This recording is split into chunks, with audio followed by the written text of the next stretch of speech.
Ashley, the Low Cost Mommy, and today we are going to be making homemade laundry soap. Okay, first what you're going to need to get is Fells Naphtha Bar. It's a laundry soap bar. I got mine at Walmart. It was 97 cents. You can also use a full bar of Dove or a full bar of Zote, and I'm going to have the measurements down in the description below, so just check that out for how much you're going to need. This is our vinegar and peppermint oil. I already mixed it together. This is also our borax and washing soda, which I pre-mixed. And you're going to need a measuring cup and also the OxiClean and just a little scooper. So first what we're going to do is get about 6 cups of water to a simmer. This is a third of my Fells Naphtha Bar, which I've already ground up. You can use a food processor. I used our Magic Bullet, or if you want, you can hand grate it. But you're going to put the soap into the simmering water. And you want to melt that down so that the powder is all completely melted.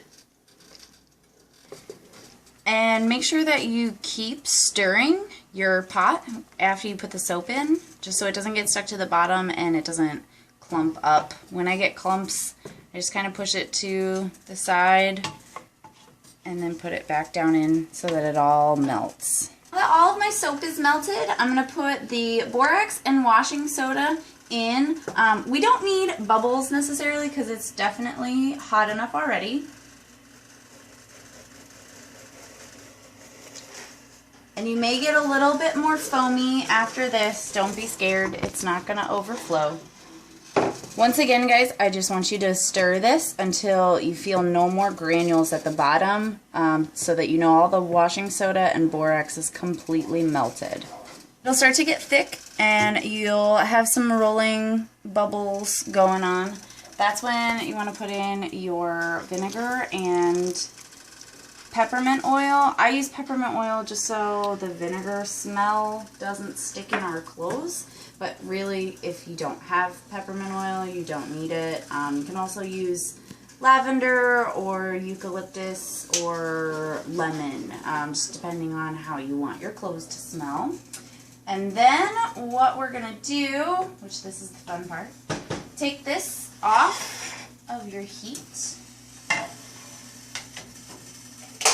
And you want to add a small spoonful of the OxiClean. I would say maybe about 2 tablespoons. Since the water is still hot, the OxiClean is going to make some bigger bubbles.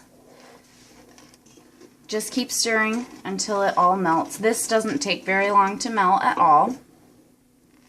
Once your Oxy is completely melted, you're going to go ahead and dump it into your bucket. I have a 5-pound bucket here, and our laundry soap is already halfway gone. I made the first batch about 3 months ago.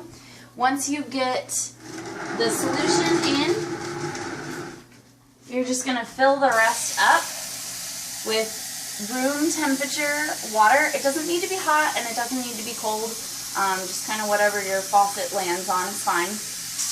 And then you want to fill it until it's full. So like I said, I'll have the measurements in the description below, but I use a 5-gallon bucket and I fill it all the way to the top.